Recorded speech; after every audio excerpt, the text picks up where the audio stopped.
What's up, ladies and gentlemen? Welcome back to, I guess, a refresh of the podcast.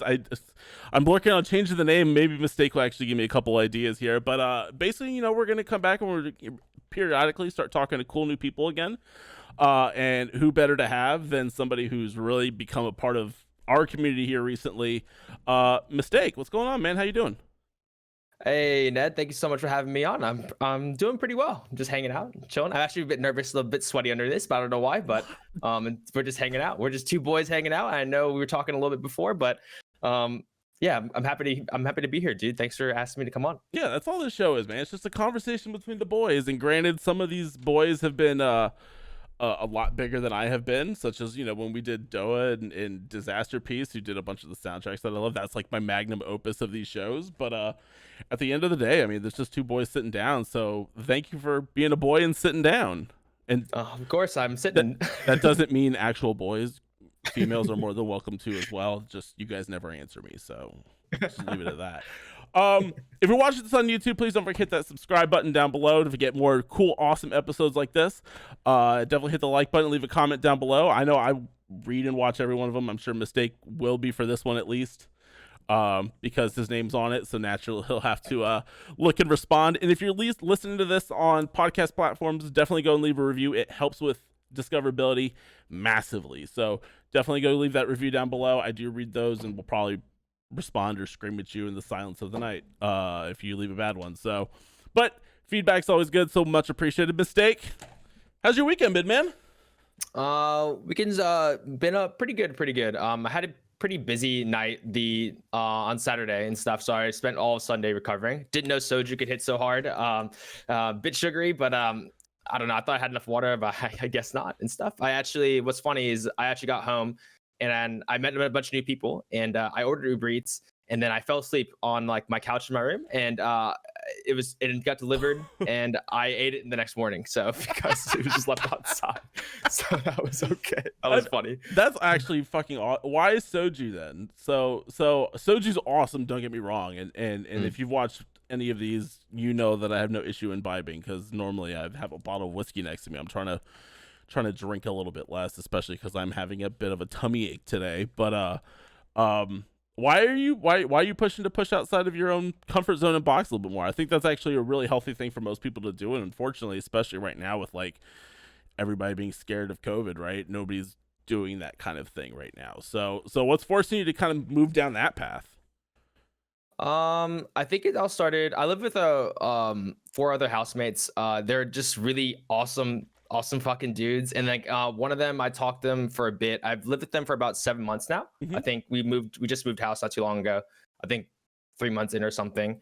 And one of them is named Casey. And then I don't know, we had a good talk about it. And I think one day he asked me, it's just like, he's a pretty sociable guy. And I think it all started when he asked me like what I was doing that night. We didn't even know each other that well. Mhm. And we were meeting a bunch of his mutual friends. He's the type of dude that's like friends with like his exes and stuff, like really good friends, Wow. like best friend. Yeah. So we went and it was a bunch. He gave me presidents and he was just like, oh, it's a bunch of lawyers and stuff. And I'm like, I've never talked to lawyers, like literally like in my entire life, no one that studies law, anything. I don't know anybody like that. Maybe one person, but like that day I always say this, it's a term, it's like I just pressed W and I was like, fuck it, let's just go. Like I'll just do it. I'll just see what happens. Turned out really well. Euphoric effect. You just get really high on the fact that like a social interaction really well. Like you have good friends, Instagram followers, whatever, like you guys can talk and stuff. Doesn't help that there are beautiful women, but at the same time, I think it makes it like twice as good, like just to go ahead and see what happens. Yeah, just to see what happens, see what goes down, right? That's always a good thing. Yeah. And ever since then, me and Casey had we were just drunk, like 10 or 15 beers deep, and I was like, dude, I think I'm gonna start doing this more, like just throw myself into more situations I'm not familiar with, and just seeing, obviously within reason, within safety or whatever, but like throw myself into odd situations here and there and see how I fare. And I feel like you just come out a better person, or a bit more about yourself, what you like, what you don't like, stuff like that. So I've just been doing it. So I've just been doing that ever since. So all you're telling me here is that you're not going to go to the crack den in the back of the alley and shoot a bunch of heroin, right? Like is that within safe bounds or no? No, nothing that would be harmful and stuff. Okay. But, yeah, look, all roads lead to crack eventually. That's you say press W, I say all roads lead to crack. So yeah, I pressed W, and then I was like, oh shit, okay, maybe we'll just rotate or whatever, go somewhere else. I don't know. Just rotate, just move on, move away from this one. Yeah, I wanted to have you on though, man, because you've been helping me a lot here recently. So I've been pushing and moving a lot more into the YouTube space.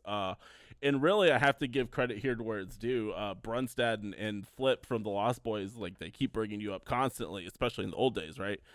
And right back when Flip first started, anyway, really. And I'm sitting there and I'm like, they keep talking about this Mistake guy. Like, I gotta fucking check his shit out because like I'm always looking to like grow and learn and do new things. And they kept raving about how like awesome your YouTube content, especially for Final Fantasy 14 was. And so I was like, well, I gotta go check this dude out. And it turns out they're actually correct, right?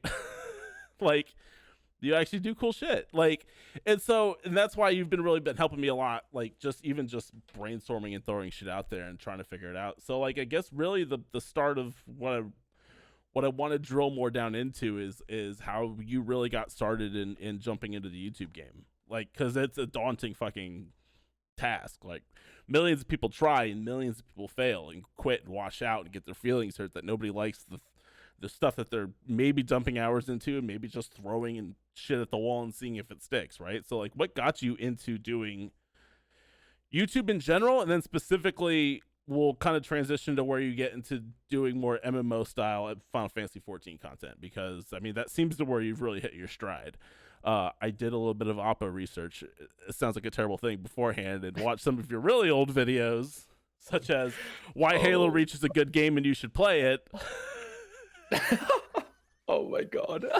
So what got you into wanting to do YouTube videos? Let's start there. Well, and then first of all, that Flip and Brun, like all you guys, I really do appreciate all like the kind words and the words of encouragement and like just like a lot of the positive feedback that you just said. It made me kind of shy a little bit, but like at the same time, I really do. It makes me feel good. I guess where I wanted to start this whole YouTube thing. I used to Twitch stream way back. Like I got some really old videos and stuff, or really old VODs and stuff. I still have highlights on the channel if you guys want to look, but like it's pretty cringe. I had like an Xbox mic and stuff, and it was like scratchy and gross and stuff. But I think one day, I guess I will stick specifically to YouTube and stuff, but so I was going through Final Fantasy 14, let's rewind. So at first, my origin story, bro. I gotta get it right. Yeah. Like if you fuck up your own origin, I don't know what else you can get right. So I used to Twitch stream a lot. I used to live in an apartment in South Bank, which is like a posh-ish area. Like, I'm not like flexing or anything. It's just it was just one of the few places where I moved to Australia that had decent internet and at the same time did secure deposit overseas and stuff. So that's why I moved there. The internet was good. The internet before was good before I moved over from America. I Twitch streamed for a while, and then all of a sudden, I wanted to do YouTube because first I knew it was like I started watching Harry Hell videos. I started watching we know him, the All Mans, and then saying like you need to grow somewhere else on the content, and I looked at it and I was like, oh, that actually makes so much sense. And this one thing that stuck out to me was like when I open, I think Harris Howard was saying like when I open Twitch at the Twitch app or when I open the website, I don't even go to browsing new channels. I just go to follows or who I'm following. And then I realized that in myself, dude, it's social media is so whack. It like does so many things to your brain. So in my taking a closer look at it, the only reason I followed new people is if I found a YouTube channel or a YouTube video that I really liked, and I was like, holy shit, this guy's cool. I kind of want to follow his Twitch. Does he stream on Twitch? Oh, he does. Follow. Yeah. Like, didn't realize that was happening to me. It was so weird. And then I was just like, oh, you know what? I kind of like. I've never tried video editing, or I've never tried like putting together like a story in a video before. And I was just like, then all started. I was like, I really kind of want to learn this skill, because I'm all about learning new skills. Yeah. It just makes you a more versatile person. You learn more things about yourself and stuff. And I was already studying uni at the when I came over here and stuff. And so I was just like, oh, what's adding like 2 more hours a day or an hour more a day to learn a skill like that? Yeah. And then I started making like videos on. I tried Overwatch for a while. I tried Halo for a bit. I tried Destiny 2 for a bit, just trying to figure stuff out. I'd like to say personally, I love like going back and watching old videos. I think just yesterday or 2 days ago, Destiny 2 just spiked up in popularity because of the new season or whatever. And I made Destiny 2 videos before, and I was like, damn. I did too. Yeah.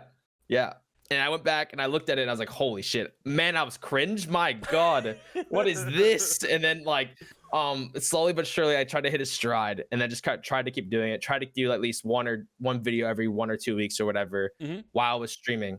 And then I moved from that apartment, that really posh area, to a couple of housemates that I met through my degree. And the internet away from the city and stuff is hot trash. Like it is just like garbage, poo pee pee tier. Like it is so bad. Like the house I moved in this suburb, our upload speed on a good day, 0.8. It's like 0.8. It's so bad. And then our download speed was 25. I couldn't even imagine, dude. Yeah. And so literally when we were doing uni assignments, we would just hotspot our phones, because the upload speed when you're uploading like the documents and stuff, too slow. And sometimes it would just break the internet.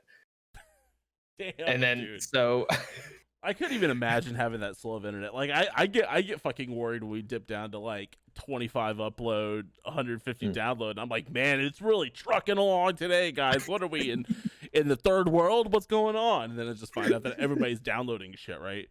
Yeah. Like, especially because I pay for fiber, and so I feel like I deserve it at some point in my life. But now I get my 1.2 gigs. I finally ran. So the way my PC set up is I had to basically run 125 feet of cable from the bottom from the bottom of my basement area where my recording thing's at. It's not done. I'm gonna build walls and shit out too, so like further soundproof it, because I don't like the way the audio is. And then I had to run literally, like I said, 125 feet worth of cable all throughout the ceiling, wrap it up the stairs, and then get it all the way to the fucking router so I could actually get like decent download and uploads down here. So bad internet is a true thing. I've never had it that bad. Yeah. Look, so when I started doing, I think my first ever actual stride for YouTube is I did a Nier Automata playthrough of Route A.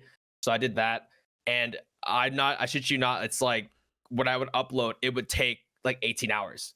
It would take like 12 hours for like 18 hours to upload like 25-minute parts or whatever, or like 10-minute even. So like, and then I started branching out to more like, you know what, I play a lot of Destiny 2 at the moment. Let's do that. I play Overwatch as well. Let's do that. And I just started editing and all that stuff, just getting better and better. And I don't know. I feel like it was just it was a way for me to dump my creative outlet, because uni is uni, right? And it's it's so different from doing YouTube, Twitch, all that stuff. And I couldn't do it anymore. So then I was just like, I need something for a creative outlet.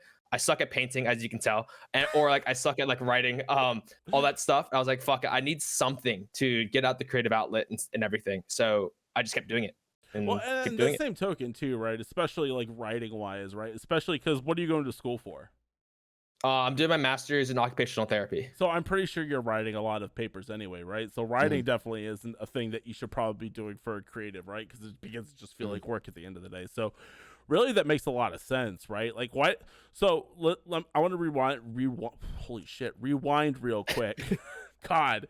And you said you started off doing Twitch. So like what made you kind of want to get into Twitch as a whole? And then like, obviously I recognize why you stopped, because your internet became real bad, but like before you were doing YouTube videos, did you like see any sort of growth on Twitch or no? I think short answer, no. Okay. Like, no, not really.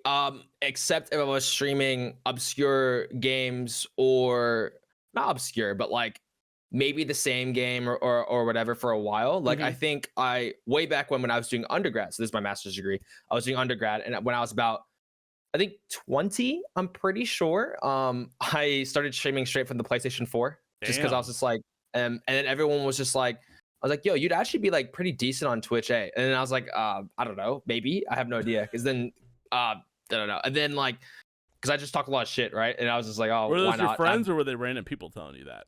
Oh no, no, my friends and stuff, Okay. like and uni and stuff, like, or undergrad, and and I was like, oh, you know, why not? And then plus I started streaming literally like Soulsborne games, so I would stream Bloodborne from Oh, PS4 Jesus. and stuff like that, and I'm pretty decent at like those harder like games or whatever, and Yeah. like so I was just like, yeah, why not? I can do it. I can talk a lot of shit. I can talk to myself. It's okay. I know it's like one viewer Andy or like 0 viewers. Yeah. Yeah, all that stuff. And I just started just doing those hardcore games like Bloodborne, Dark Souls 1, Dark Souls 2, Dark Souls 3, all that stuff for a while.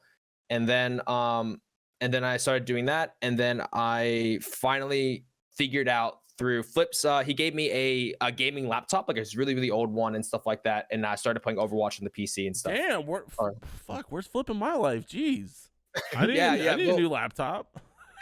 he was upgrading and getting his new rig, new machine, all that stuff, like for his PC. Yeah. And I was just like, yo man, like, is it cool if I want to play on games with you on Steam? I've never really like experienced that stuff. And then he's like, oh yeah, dude, all good. Love that, man. And so he just like gave it to me, and I started just doing like Dark Souls runs on Steam version of that and stuff. And then he gave me this webcam I'm actually using right now. It's actually from way back when I was like 20 and stuff. It's still working. It's the C920. Yeah.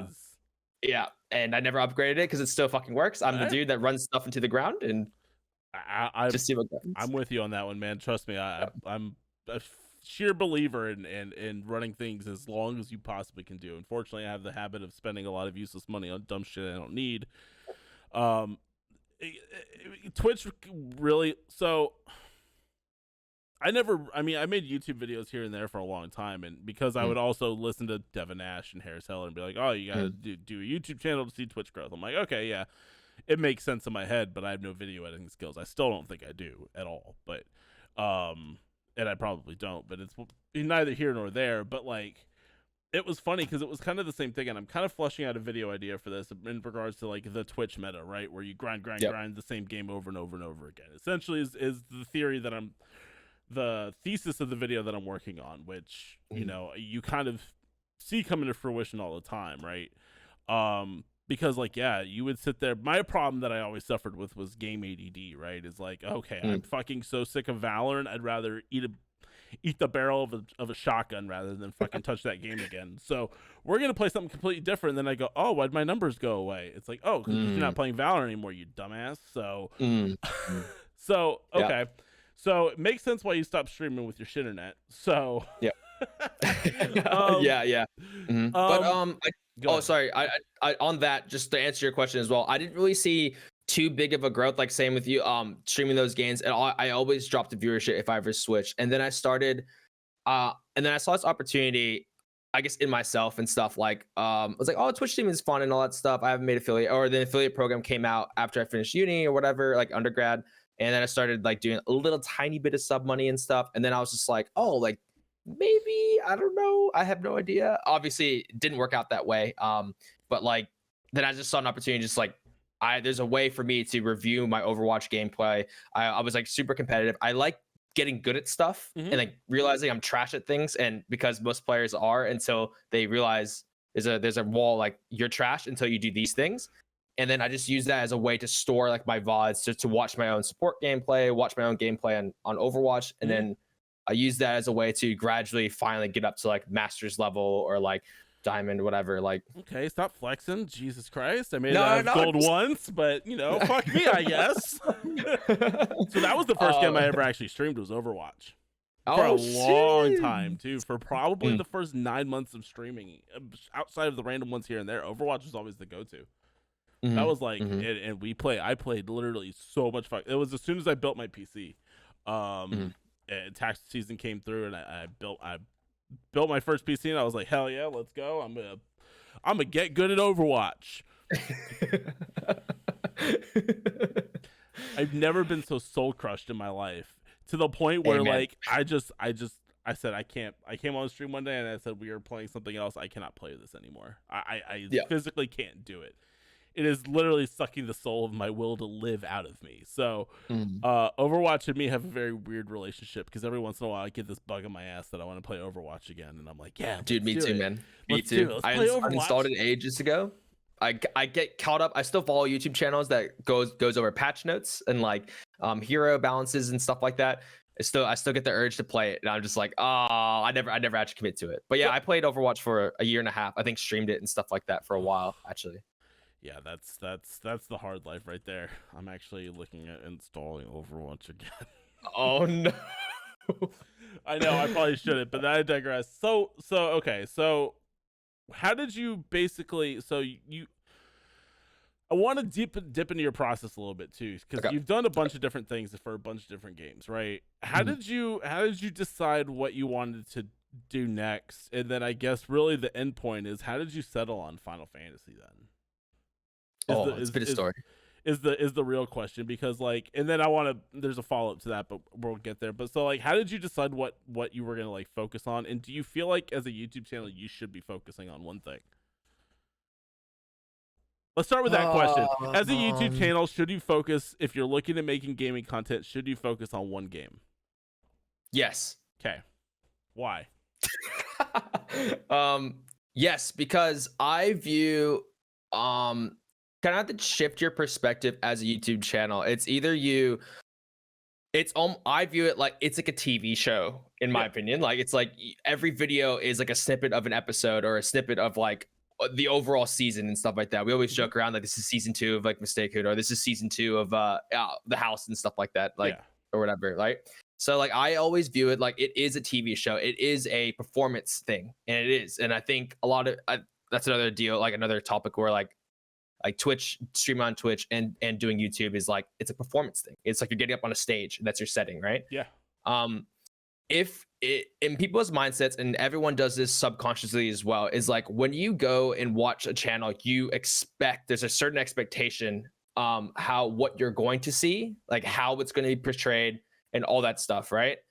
If unless you build a certain personality or brand on like yourself doing stuff like Donkey, for example, he's massive but he covers everything. I think what's another one, Lyric covers everything as well, like just these outliers and stuff like that. And I like to say like if you build a subscriber base or a viewer base or whatever, like in TV show terms, don't know the actual term, but like there is an expectation there, and if you don't meet it, people will not watch it, or people won't be like, oh, that's actually not like what I subscribed to him for. Like, I don't really want to watch it. So you see it all the time in some channels that post exclusively. I guess we use Final Fantasy 14 because we're gonna go into that anyways.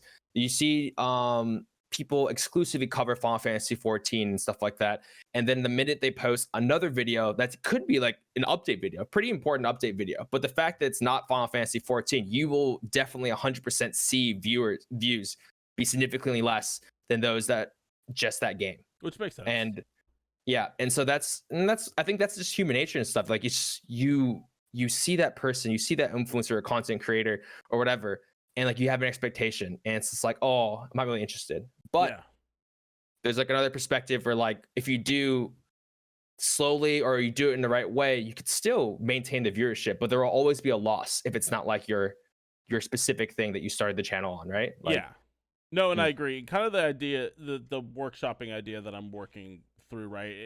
It helps me satisfy my ADD addiction, but also it's kind of taking the thought of focusing on one game, quote unquote, per se, but shifting it to like one general thesis of a platitude of games, right? And not focusing on one game in particular, but focusing on the same kind of thing in multiple games. Does that make sense? Yeah. So sure. You're still trying to drill down that focus, right? In which I think it'll take longer to fucking grow. 1000%, and it's a lot of fucking work now that I'm realizing, now that I'm starting to like work on footage capture and shit like that. Like I'm having to bring all my old consoles down here and try to figure out how to rig them up to set it up so I can capture footage of certain things. Like I think that's where I'm struggling with a bunch of shit right now, and I think that I've been off a lot, but I think that once I figure it out, I think it'll end up working. I'm not 1000% though, so I'm always curious about perspective on that, right? It feels a lot like Twitch streaming that way, where if you delve away from what you're not known for, and you see it happen with channels all the time. Eventually the person gets sick of said thing, right? They switch to a different thing that they're interested in, and you watch their base just plummet out from underneath them, right? So then, I mean, A, you see who the real ones are, who stick through it, but B, sure, dude. Yep. But B, I mean, if you're relying on it on sole income, which, fuck, I did that when I got laid off from COVID. I don't wish that upon anybody. That's a struggle bus right there. That's why I took a bath in Pepsi. I actually dude, I did a bit of research myself on you, Nedley, before I came on, and I watched that video, and I thought it was fucking hilarious. I actually put it on. Don't get embarrassed. I know you're turning red, but like I put it up. We have a projector upstairs and Chromecast it, and I showed the boys here too, and they thought it was good content. I regret that. I've come over the years since that video was posted. I regret doing that.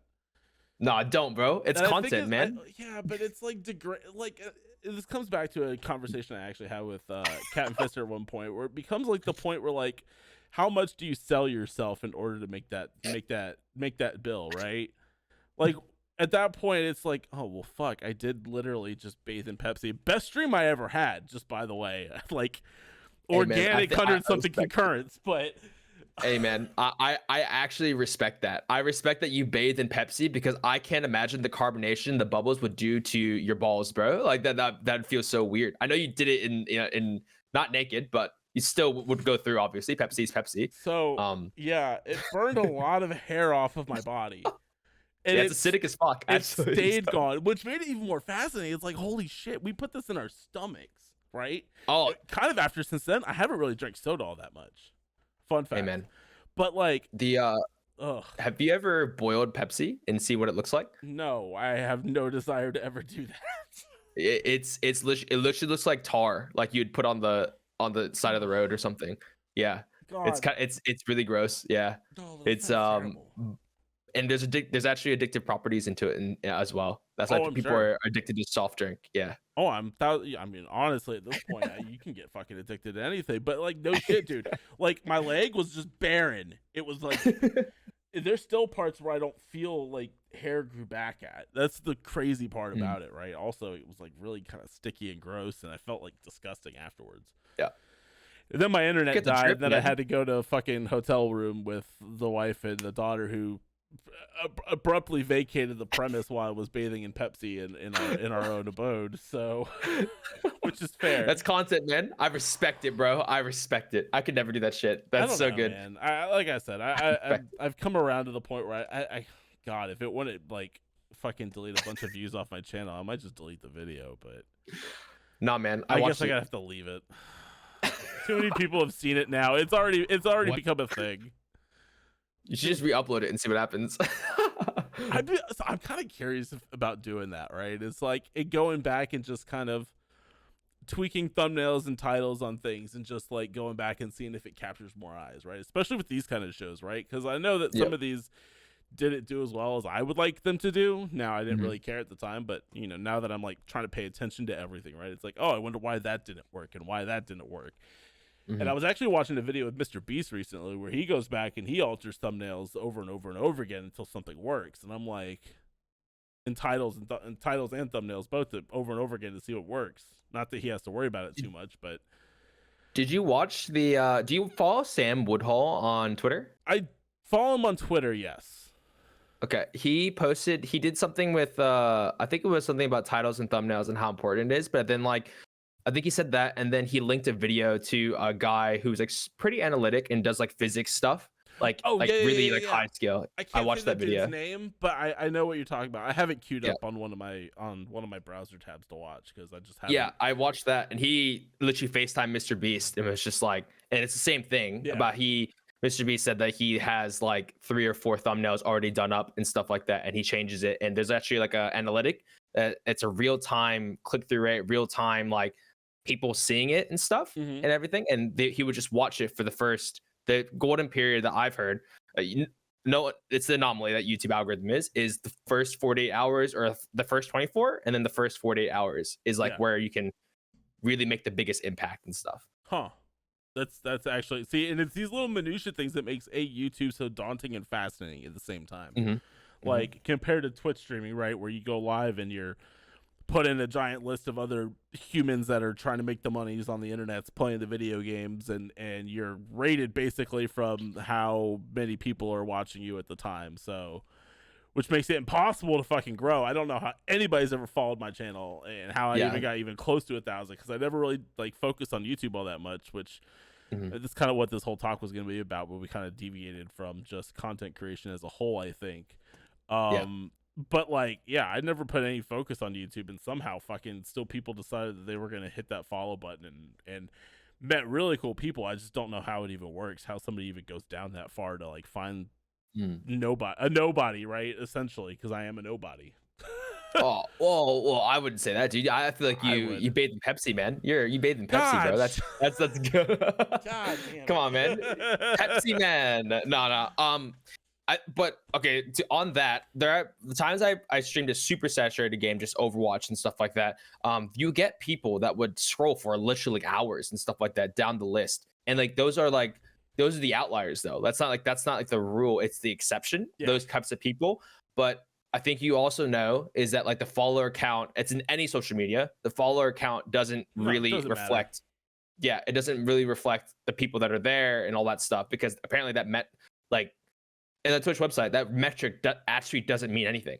Yeah, the follower, because it's about conversion and viewers. Is that metric that actually ranks you well and all that stuff? The followers, that has no weight. No, sorry guys, sorry follow bots and everything, guys. God, it has no. It's interesting though, because people, and it's funny. I think I even made a video about this at one point where I said, "Hey, your chat's more important than what your follower list is." So it's funny seeing people on like Twitter like, "Hey, I have my follower goal." I'm like, nobody cares. Like, I'm sorry. Yeah, I'm sorry. I hate to break to everybody, but it's a useless thing, right? I can walk in and I can follow 85 people on here, and I will never go see them again. Yep, ever. Exactly, dude. Never want to. And your following list is sorted by the amount of viewers they have anyway. Yeah, so it's exactly. It blows me away, dude. Twitch is insane that people fucking rely on that platform to be discovered. I just don't understand. I'm just one raid away, though. Mistake. I'm one raid away, and I'll make it. I'll be the next XQC. Far the microphone and all that stuff. Bang your feet against the desk and stuff. Hey, you pulled that clip out of me. I actually used to love watching XQC. I don't anymore. Because like I think because he used to play Overwatch all the time and stuff, and so I just watched him because he's actually like, I know he's like Mr. Goblin and like a lot of Pepega stuff and everything, but like he is a smart-ish guy. I promise you. I promise you he's smart. I actually do think he's smart as shit. Just so we're clear, like he knows what he's just a goblin. He's a goblin and a stick, and that's what it is. Exactly. El Goblin, I think that's his thing. Exactly. So. It's amazing. Like the people who have made it, right? Like, yeah, I watch a lot of Ludwig's content too, because that dude is actually fucking smart, and that dude knows how to play the YouTube game real strong. Like, he knows, man. Fascinating, man. So let's get back to you. We deviated. Okay, I love talking about content creation, and we could probably start a whole fucking show about this. Oh my god. What if though? Anyway, double episode. Anyway, yes, dude, new podcast idea. Anyway, we'll talk later. So, how did you fall into the Final Fantasy 14 category then? Because it seems like that you hit it at a really good time, given how much it's really blown up since the Resident Neckbeard Asmongold kind of switched over to Final Fantasy 14 after the whole, and everybody did, right? Like, it was amazing to see the WoW exodus. Because of all that shit going on, plus Shadowlands is kind of crap. But you were kind of in that platform at a really good time. So what made you really start focusing on Final Fantasy 14 more? It's not super compelling. It's honestly like I really love single player RPGs, and I really love Japanese RPGs as well. I really get invested in the story. I think the amount of effort and love that they put into that game, especially Yoshi P, like the lead developer and stuff like that for it. So I guess I actually wanted to. I used to play a lot of Black Desert Online. Do you know that Korean game? Yeah. Okay, yeah. I used to play a lot of BDOs. Striker Mains Rise Up. Striker Mains. DP Striker Mains. Okay. Anyways, I played. So that was another game that I hardcore streamed and did a lot of content for. And so that game, it's not a traditional MMO, but it was my first MMO. It was my first MMO ever into it and stuff. And I enjoyed it. And I was just like, yo, what if how would I enjoy the MMO in the traditional sense of the holy trinity of tank, healer, DPS, all that stuff, dungeons, raids, whatever. Yeah. And then I started looking at WoW videos. And I started looking at Final Fantasy 14 videos and stuff. And I was just like, which one would I like the aesthetic more of? I know this is me not knowing anything about WoW, anything about Final Fantasy 14, but I've played Final Fantasy games before. I like the world. I like Moogles. I think they're cool as fuck. I think the characters in Final Fantasy in general are nice. The sounds, the interface was appealed to me. And so then I was just like, even though a lot of my friends are already played WoW, or I had people already playing WoW, I was like, nah, man, like I just know the story. It could be good for Final Fantasy. Exactly. Let's go ahead and watch it. Let's go ahead and play it. So I committed to it. It actually took me 3 or 4 times to actually get past like level 20 because of the fact that like it is slow. It is quite slow. And I was coming from a combat oriented system in Black Desert Online. It's 100% no tab targeting. It's 100% like I don't know what the right word is, but it's like there's no tab targeting. There's nothing. The combat system BDO. It's real time action. It's not cooldown based. Yeah, real time. Yeah, it's real time. Yeah, all that stuff. And it's skill. Like I say, it's a lot of skill based. Obviously, Black Desert Online has their own problems, but so then I started doing that, and then on the 4th time I had the go and stuff like that, I started to fully commit to it, and I was like, all right, cool. I'm just gonna read all of ARR, and then like. I really enjoyed the story. I started enjoying the gameplay and all that stuff, and starting to get the higher levels and stuff. And then I got to Heaven's Ward, which is literally one of the best stories that I've ever experienced in a Final Fantasy game or in an RPG in general. I play a lot of RPGs. So that's funny as shit to hear. So then that's kind of why I've always had this cursory look at Final Fantasy. I come from WoW specifically, right? And Final Fantasy was that other MMO that everybody like wanted to play but never did. That was when MMOs were coming out like left, right, and center, right? You had like Rift, and you had WildStar, which I actually like waited for all the server issues to go through and played a shit ton of that. I never got into Black Desert, but like Final Fantasy is always this one that was just kind of over here doing its own thing and had like in its 1.0 had so many fucking problems and shit like that. And so I just kind of always written it off. But I kind of had the same experience that you did, just way later, just more recent. Of like I tried to play it like probably 3 or 4 times on Death's recommendation, and I couldn't get past level 20, or I'd get to level 20 and be like, I'm good. I'm not in the mood for this anymore. And then one day, and it was after watching your videos, I was like, okay, let's try again. It really was, dude. I was like, let's try again. Let's fucking do this again. And I started like having this weird crash of like games that I wanted to play and didn't really want to like do anything with anything. And just it hit me at the perfect time. Now I'm in Heaven's Ward now. I just got there. I haven't played since I did the walk around the city and learned all the different places, right? And I think I like unlocked the Dark Knight job, and I was like, Edgelord. Yeah, exactly. And so then I was like, all right, let me log out, and I just haven't really been back since. But anyway, continue. Sorry, I derailed you. No, it's okay. All good. It's coming from, I feel like it's even harder if you played WoW previously and tried to go into Final Fantasy, because the GCD, like the global cooldown, is from 1.5 to 2.5. It's crazy. It's so long. You don't realize how long of a second actually is when you're doing it. It gets better until you play off Final cooldowns Fantasy, and stuff. And then you're like, oh man, and then you get more of your off cooldown shit, and it's like becomes like way more manageable. I'm like, okay, good, I'm good now. Yeah. So, and then I got through the whole Heavensward expansion and stuff. I didn't really stream it. I wasn't able to stream at that time still. I didn't even record content for it. I still played a lot of Destiny 2. I still played some Overwatch and stuff. And then I got to, I think towards the end, I was doing the Alliance raids, which is like the 24-man raids for Final Fantasy. And I was just like, yo, so this is the non-compelling reason. I was just like, you know what? This story is so fucking good.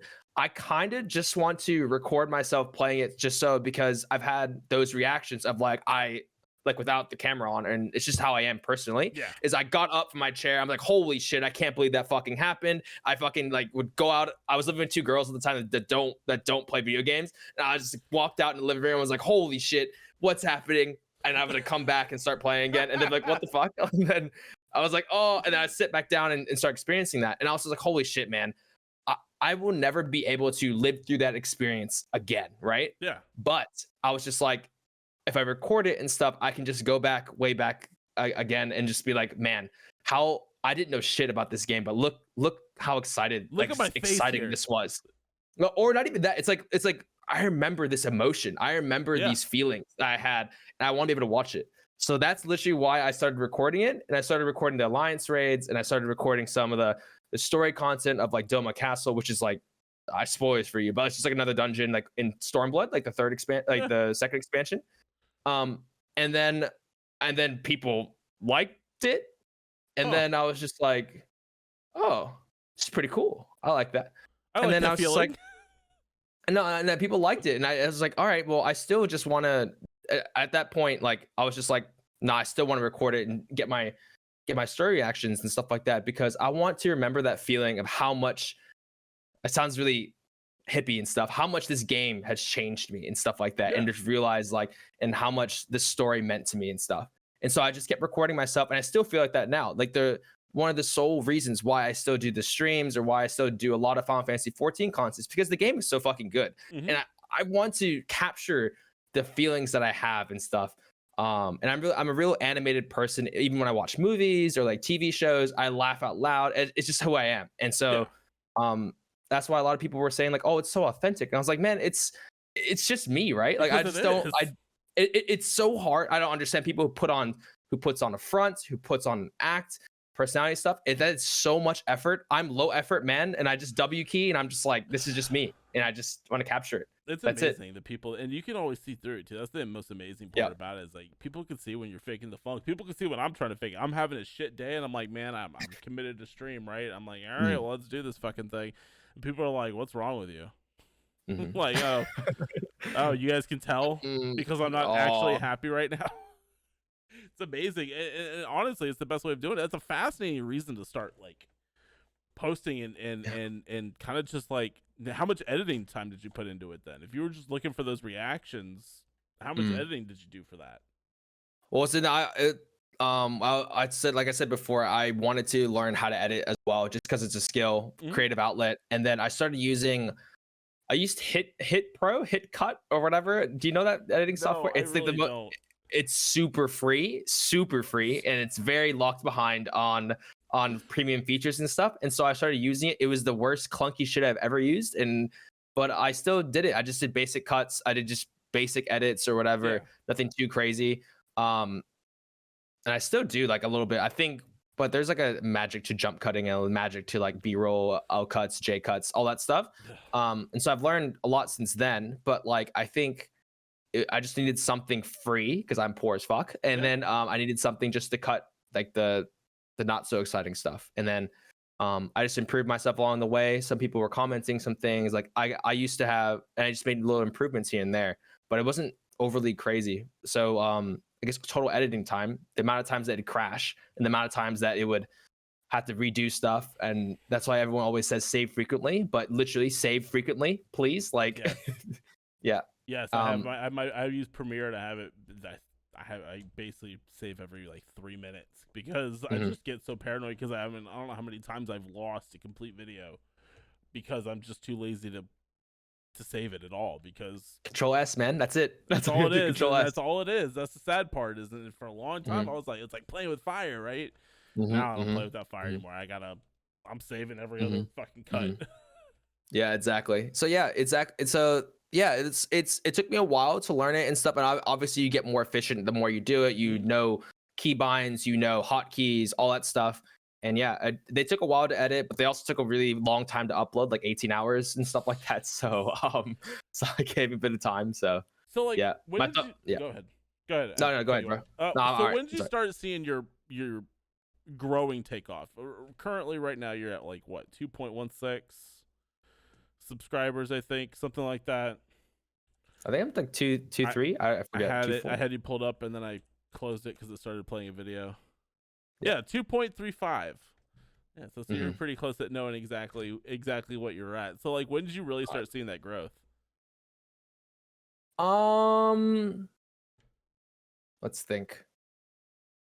It was definitely one of the reaction videos. I think it was one of the alliance raids for sure. The first, I think it was, I know exactly the one. It was Dunscape. It was that's what's called. Wait, no. The Weeping City of Mayak or whatever. That's like another. That's a raid name or whatever. Yeah. You'll know it eventually. It's the second one in the Void Arc Heaven's Ward Alliance raids, and that's the one where I was just like, oh, what if I turned up the brightness and the contrast of the thumbnail? What if I made really big white letters to do it and like all that stuff? I was like, let's just do that. And then I think it's still there. I was like, this is insane. And I put a picture of like the job bard thing there. And I was like, oh, let's put a little bit more effort into the thumbnail. And then I did tags, I did the description and stuff. And I watched a lot of other Final Fantasy 14 content creators. And I was just like, what did they do? What's working for them? Mm-hmm. And so pseudo copy or pseudo like inspired, whatever. And then I didn't realize how well it did. And then I remember I was at my girlfriend at the time's place and I was checking YouTube Studio. I said, all right, video went up at 2 a.m. Video went up. I scheduled uploads. Video went up at 2 a.m., 3 a.m., whatever. Yeah. I checked it and I was like, all greens, like up arrows and stuff. And I was like, video ranking 1 out of like 10 videos just did the best. I was like, holy shit. This is popping off. And everyone's just like, oh my god, I love your reactions and stuff. And I was like, holy shit, man. I was just like, this is awesome. Like, and I rewatched it and I still cringe at myself, but like at the same time, everyone liked it. And I was like, dude, and I was like, wait, dude, I could do something with this. People actually like this stuff, huh? It hits differently when you get a win, right? Like it hits really good. Mm-hmm. And then I was just like, and then people were just like, oh, I'd love to see you do the third instance. I'd love to see you work through the story. Where are you in the MSQ? Where are you here? Like, have you went to this part yet? People were commenting that. And then I was just like, all right, I guess I'm gonna. And then it started off. I never did like a playthrough because my LP, like my Let's Plays don't do that well on the YouTube anymore because so many people do it. And that was from my experience in Nier Automata, my first playthrough. Not many views, and all that stuff. And I was just like, all right, I'll just do the instances. I'll just do specific instances here and there and all that stuff. So I started doing like Doma Castle. I started doing the trial. I started doing like a bunch of these specific instances. Mm-hmm. And they were getting more and more popular. And then everyone was like, yo, when you get the Shadowbringers, you should do an entire playthrough. And I was asking, like in the intro outros that I do, I was asking like, what do you guys want to see? Like when I get through the other stuff, like, do you like these instances? Do you have specific ones I should try? Mm-hmm. And then they dead ass were just like, you need to do a part-based Shadowbringers MSQ. I'm like, oh, why? It's like literally everything to that is reaction worthy because the expansion is so good. Huh. And then I was just like, all right, I guess I'm doing Let's Plays again. Like, all right, let's give it a go. And then it went fast forward a couple of videos or whatever, and then it went, and then they did really well. The MSQ like playthrough did really well and stuff like that. Doing improvements here and there and stuff. One of the biggest improvements I ever did was also people were telling me that to change from Japanese voice acting to English because the English voice acting in Shadowbringers is like the best. Like even like Japanese players listen to English. Like, wait, you were playing with Japanese voice acting? Yeah, because it's an anime game, man. It's an anime MMO. It's an anime MMO, bro. I was playing in Japanese voice acting all throughout Heaven's Ward, all throughout stuff. Anime. Okay. So, fuck. God, I didn't realize I invited one of these on. Jesus Christ. It's the MMO for weebs. Surely you've seen that meme, bro. Yeah, I know. I just didn't realize. I was for neckbeards. Okay, so did Fantasies for ER peers and cat girls and weebs. Yeah, I knew what I was getting into. I just didn't realize we were still playing it. So did you play Persona in Japanese then too? Yeah. God damn it. Persona 4 Golden and P5. Okay, moving on. Sorry, I had to catch. Why? Just because of anime? I replayed Persona 5 in English dub, also. So which was better? So do you know Japanese? Japanese, bro. Nah, no. I just weeb language. So. All right, continue. Sorry. You just hear the emotion in it, man. Everyone will agree. Everyone must say that in the anime, like you can hear their emotions and inflections and stuff. And anime, okay, you don't watch anime, so I can tell already. So I'll stop. I've watched like 3, and like I'm like, okay, this is okay. I see why people like it, but like I can't. I can't get behind it. I don't know what it is. The sad part is I love fucking all the weeby JRPGs. It's like my shit. Yep. Dude, I was gonna say, like, you play Persona 5, you play the old Final Fantasies and JRPGs. I just beat Scarlet Nexus today. Oh, started Scarlet Nexus. that's a weeby ass game. Like I recognize this it fact, is. but there's something about anime that I don't know what it is. This is a whole conversation in and of itself, but I just cannot understand. I got a think couple it's animes to show you. I think it's the inner monologue bullshit that I always seem to find in these fucking animes, and I'm like, nobody talks to themselves that much in their head. I'm sorry, they don't. Oh, they do, bro. You don't do that? You don't analyze your moves and stuff like that, bro? You don't. No. Dude, I think you're the outlier here, man. Everyone does that. Anime Okay. just captures it perfectly. Put it in the comments down below. How many inner monologues do you have in a fucking day? Continue. Come on, man. You took it off of Japanese. You fucking I got a couple. I have specific animes that I show people that don't think that they'll be into anime, and I get them into it. I have a specific one. Say it for the record. What? I'll write them No, down. no, no. I'll even humor you. I'll write This is down, another topic. and I would give them a chance. No, no, we're doing this now. What anime? I'll pull it up. I'll pull it up. He has his list saved. But like, Oh, okay, keep going, bro. So I'll tell you later. I'll pull it up, but keep asking your questions, man. But like, okay, so you changed it from fucking Japanese to English. Yep. Was it really that much better then? And have you left it on English since? Yeah, I've left on English since because the Shadowbringers English dub is cracked. It's so good. So did you not think that maybe for YouTube videos it'd be better if it was in English for the recording side of it? Like, to me, that'd be the first thing I would think of. And that's not knocking you. Look, you do you, boo. Play in Japanese if you want to. That's fine. But like, if you're putting it up on YouTube, I would imagine that it'd probably be the better move to throw it up in English just for ease of use. Or am I crazy? I'll be real. Like, I didn't even give that much thought because I just wanted to capture like my own like reactions and my own like my own emotions that I felt during it, and I still felt all those emotions like in Japanese. Like, it doesn't matter like to me. Yeah. So then I just didn't even give it a second thought. I didn't even think about that. So then I just like did that stuff. So possibly. Okay. I mean, I was just thinking... even like the next set of alliance raids in Stormblood, the ones that were introduced, that's when it really popped off and stuff like that. And I played it in Japanese, and like some of the bosses like voice acting in Japanese and stuff like that, it was just so good. And then I actually got people to switch from English to Japanese because of that. God, so more fucking of those people. So there's that. Okay, but that's fine. Yeah, so I just didn't really give it. There's not too much compelling reasons. I just W key, and I was just like, yeah, why not? Let's do it. And that makes sense. So. Okay, so you're here now. We're on the eve of Endwalkers, essentially, right? Because we have what? Yep. 2 more months. I say we, and I'm fucking just now got the Heaven's Ward, so maybe not we, but you got time. Are on. I don't have, dude. I help own a business, and I have 2 kids and a wife. I have no time. You have time. You have time to play. And I try to make YouTube videos every once in a while that I promptly delete afterwards. So. I believe in you. Even though you don't believe in yourself, Nedley, I believe in you. Okay? Just think about that. Oh, well, thanks. I appreciate it. I got the weebs behiin me.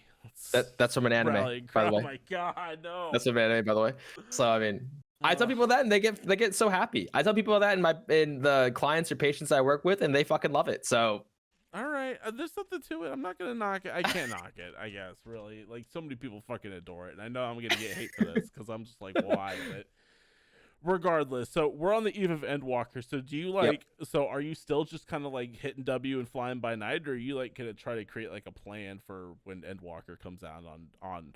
We're gonna do these videos these days. Move on with that. Like, how much thought do you actually put into uploading now that you've like grown a bit? Quite a lot more. Definitely comparatively, a lot more. I think I pay attention a lot more to the titles, thumbnails, tags, all that stuff, just because like obviously YouTube algorithm and everything. I upload specifically at 2 a.m. Like I finish it off and I schedule it for 2 a.m. because that's when there's a metric on YouTube saying like most of your viewers are on YouTube, most of your things at this time or that time. And I pull a lot of because I'm English speaking, obviously couldn't tell, but like I'm what? All I heard was him listen to it in Japanese. I had no idea. Most of my viewers are from America or like they're NA and stuff like that. And so, and obviously I'm in Australia. And so I have to like do it accordingly. And the most important most important is the first 48 hours when a video goes up and stuff like that. And that's how it determines where it gets pushed out for algorithm wise and all that stuff. Yeah. And so that's why I upload specifically only at 2 or 3 a.m. at that time because of that. And then I guess other thoughts and stuff, like I try to vary right now I'm done with MSQ recording wise. And so I still have to edit those. And so I finished 5.3, which is another like big break in the patch and stuff. It's and so right now I'm just getting through the raids. I'm doing the savages, like, which is the hardest content in the game. Yeah. Or end game content. And I'm just like breaking it up and like saying I want to do MSQ part here, I want to do a raid here, all that stuff. Like so I definitely think about it like way more. Especially titles and thumbnails and looking at analytics, because fortunately enough, I do have like access to those analytics because of like the engagement my videos get, the subscriber base that I have, stuff like that. Yeah, I know. I don't get those kind of really good analytics. I'm still baby. So I'm still trying to figure out what the fuck I want to do with my life. So you got time, man. Life's long, okay? It is long. You're correct. Is that from an anime too, or do I just need to be braced for any good quotes? No, that's from me, bro. That's from my inner monologue. God damn it. So what are your plans for Endwalker then? Are you going to be focusing on MSQ stuff then and kind of going from there? Are you going to go doing the instance reactions as well? How are you going to try to like, how hard are you going to go on that? Because I feel like that would be like prime time to do it too, because it'll be so much in the zeitgeist it's not even funny. Okay, so I guess like as I'm thinking about it and as you ask that question, on what does Endwalker, so it comes off like, what does Endwalker mean as Final Fantasy for the community as a whole? So like what it actually means, I think the events leading up to the Endwalker is going to be more important. Like right now on September 16th, I have it in my calendar, there's a live letter and so the developers do these live letters and they go over some of the changes they're doing, what the development cycle is like, all that stuff, some features and stuff they show off. So everyone's speculating that the live letter is going to be, they're going to show the jobs, like the classes and stuff like that for Endwalker, and with the changes, because with every expansion there's a level cap bump, jobs undergo a huge overhaul, or like or not always, but it's an opportunity for them to completely change how they play. And they're adding a fourth healer that's pure shields. And so like right now tanks was the last expansion, which was the Shadowbringers. That's when they added a fourth tank. They rebalanced and redid all the tank mechanics and stuff, and it feels great. Right now the healer players don't really like the gameplay of healers and stuff like that because they don't feel as impactful as the others. So that's the last class they're trying to fix. We're adding this fourth healer, so they're going to revamp the shields, they're going to revamp how heals work, they're going to revamp how the DPS for healers or whatever interaction wise. So that's what it means. So like I would definitely do a video on that, or like live stream it or something like that, because it's there. Then there's more events as it goes closer to the release date and stuff. There's gonna be more events or more things where that's where I'm focusing, where the video is. That's where I'll build up. Like that's a chance for me to build up more people, get more of the community, get more, like just build the player base or my sub base and all that stuff. No, that's smart. And then I guess as soon as it drops and stuff, we'll see if I get in the queue, because I already pre-ordered it. It's actually the one thing I pre-ordered. I don't pre-order. I hate pre-order culture because I feel like it gives an opportunity for people to get lazy, like companies get lazy because they already have people's money. That is the only thing I've pre-ordered since Halo 3 when it came out. But that makes sense. Honestly, that makes sense to me, right? Because A, it's something that you're constantly engaged with. B, you're making content off of it, right? And I think that's more viable than really anything else. I'm with you. I don't pre-order anything anymore. Like unless like the only time that I'll do it, right, is like if I know that I'm gonna buy something because like all the things I've seen up to it have been like all right, or if it's something in the series I like, I will literally pre-order it like 12 hours before, just so I can get the pre-install in, so that way I don't have to worry about doing that shit anymore. So I don't know if that even technically counts, right? But nah, it's smart. I've been burned too many times, right? Like Cyberpunk, I got burned on like 1,000%. Ooh. Yeah, hot take. I don't think that game's actually as bad anymore as people said it was. I kind of want to go back and try it again. Well, the trust is broken with CD Projekt Red. That's why. True. That's why people were so upset, because Witcher 3 was just such a big success, right? Such a good game. So good. And then they had such big trust in the developers and company, and they were blatantly like refusing to tell us stuff like about like the state of the game. Like they released this game on PlayStation 4 when it couldn't get 30 frames. Like do you remember that? It's so bad. So bad. Like, and it was like their statements people brought up during the conferences and stuff, but blatantly lying. Like, oh, we play tested this. It's all good. No, it's not all good, bro. It's not. Even on PC, it's fucking chunking along. And honestly, like, there's some design choices that were made. I don't think it's like terrible, but yeah, 1000% coming off the back of The Witcher 3, which was my game of 2 years, basically, because Witcher 3 was my game of the year that year, and then Blood and Wine was my game of the year the next year, right? Because it was so fucking good. And then they just totally shit the bed with Cyberpunk, dude. It's fucking actually kind of banana pants. And like I said, the game itself, I don't think it's as bad as people want to make it out to be, but it ran like ass. Like, we played it on stream, and I couldn't fucking do it. Like, it was just chunking along. Like, no tomorrow. I can't even imagine like PS4 and Xbox One players, right? Like, just there's different kinds of currency, both in, like, I guess this translates as well. There's different types of currency in the game development world and like companies in general. Also in like YouTube and like Twitch live streaming, there's different kinds of currency that you have to play with and stuff. And unfortunately, I guess CD Projekt Red lost one of the most important ones, which is customer trust and customer like faith and all that stuff. Pivoting off, that's why I love Final Fantasy 14 so much, because the developers are so transparent and like, they know what's happening. Like, what other lead developer like writes a real statement like on the forums or whatever, saying like, yo, we've noticed the huge influx of streamers and players into our games. Our servers are so packed. We've locked off this one because at the moment COVID is preventing us from getting the right resources to expand the servers. But like, the fact that he's saying that, like, we're actively working on it, we understand like the amount of popularity and it's fantastic, but like this is what's happening on our side, just to be transparent.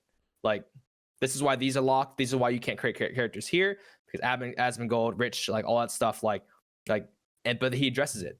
I don't know, man. I've never met another lead developer like that. That's the other thing. He goes, hey, at the end of the day, the buck stops with me. It's my fault that this is happening, and so I apologize. We're working on it. It's refreshing to hear, honestly. So good. That's why. Go ahead. Just the fact that he's so engaged with the community as well, with live letters, with the updates, and just like, oh my god. And the willingness, like, have you ever watched the No Clip documentary about 1.0? That's the reason why it convinced me to play. Like, just stick with it, because I saw how passionate they were. And I was just like, as much as I don't like Danny O'Dwyer, because I think he's kind of an asshole when it comes to certain things in life, he does really good work, and that's probably the gold standard of game documentaries is that one particularly. So I believe in separating the art from the artist. I still watch a lot of that content because I think it's good. So, but that's honestly also part of the impetus to get me to get back and kind of try it out too, because it's cool. It's refreshing to hear. And you're seeing it with different companies now. And I think as a live service game, you really have to kind of have your finger on that pulse and know how to respond, which is why you're also seeing, the exodus from WoW, because it feels like Blizzard doesn't really give a shit, right? Same thing with Overwatch and everything really that Blizzard's done. Minus maybe Hearthstone. I think Hearthstone's actually the only ones like kind of doing it right.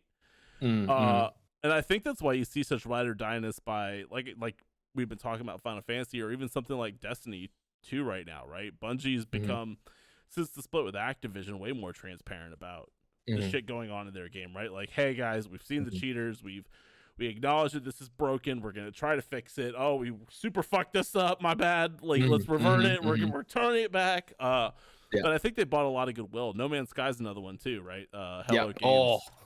That is a big like comeback story, bro. I never played it, but I think there's something to be said for really just treating your player base like, fucking humans. People, bro. People, man. Like, and it's the same thing with content creators too, right? Like, and I'm fleshing an idea out for a video on this, but like, you treat people like ass, and like, it doesn't get you anywhere, right? You should treat people like people, and that's why some of the bigger streamers are like, that's why I don't watch bigger streamers, because most of the time they don't even acknowledge that their chat exists half the time. And the ones that do, you start seeing like growing a community base behind it. So you've started streaming again on Twitch here recently. Like, what changed? Internet, bro. My previous house before I moved here also had a 1 upload speed, so Jesus. What is the internet like in the shit over there? Like, what's going on? Oh, it's so bad, dude. It's so bad. Australia is like a billion years behind America in the sense of that, in that regard. I thought it was a meme. I thought it was a joke because my first year or year and a half here, I was like, oh, dude, the internet's good. What are you talking about? And then there are just certain places. It's called MBN. Like it's like that's like the fiber or the cables or whatever, like the really good ones. They finally got in development, but not only certain suburbs and certain areas it'll roll out because of I think it's like interactions with like the laws or like internet or like it's just companies in general has jurisdiction and like when they're able to get it and stuff. Like that's but luckily this area we have MBN, so that's why getting in your way again. Yep. And I guess another another reason why I started Twitch streaming again is because I watch a lot of Lud as well. Ludwig, I actually knew the old Ludwig, bro, before he was big. I actually knew him from the Smash community. So he was like big into the Super Smash Bros. Like Melee community. And I watched him when he was like a 100 viewer Andy or like a 50 viewer Andy because I liked his commentary. Like he was like go to those tournaments and stuff like that. So I know the old Ludwig, but like but he hasn't changed. No, but this is so cool. He hasn't changed. Like literally, he hasn't changed. He's just more himself. Yeah. Like since from 50 viewer Andy and stuff, he's just himself. That's like, what it always comes across as. Cool. Yeah. So, go ahead. Yeah. So then I started seeing, and since he's one of my biggest influences, now that I have an actually good like graphics card and PC and stuff like that, or not actually good, a better one and everything, like new and updated, pretty much. I was just like, I did a couple test streams, 1080p, 60 FPS, the bit rate that's like good quality enough where I can rip it from Twitch and like download it, edit it up, and then upload on YouTube. And I like the aesthetic of I actually told like my Discord and stuff like that. I told my Patreons this, and I was just like, I like the aesthetic of doing the YouTube intro live or the YouTube outros live because it's like, exciting for people who come out to the streams. They're like, oh, this is gonna be a YouTube video. And then you see the chat, you see in Ludwig's chat all the time about like him YouTube? Like, yeah, exactly. Like he mutes everything, he plays the intro song, and he goes, boys, like literally, like he does that, and it's like everyone knows it's a YouTube video, and it's exciting, it's fun. And I was like, fuck, that's sick. I want to give it a go. And I'm also poor on hard drive space. Like I'm always fighting for more space and stuff like that. So the VODs, I think Twitch keeps it for like 14 or 30 days. 60 days, I think. 60 days? Okay. Yeah. Okay, so that's even better. So then the space, it frees up space for me to edit and like upload and delete stuff, and then I download it, and then I just label it, and then it's just better overall. No, so. That's smart. That's actually a key way of doing it. I always am envious of that. I always feel when I'm doing it that I sound like a fucking cheese bag. And that's always been the like doing the YouTube intros and outros like live on stream, because then like I said, oh my god, your chat's so fucking nice, and most chats are so fucking nice. Mine's just like, oh, fucking loser for a video with 0 views, you should go just stop doing this. But then I stopped doing it. They're like, when are you coming back, because we miss you, we want to talk to you again.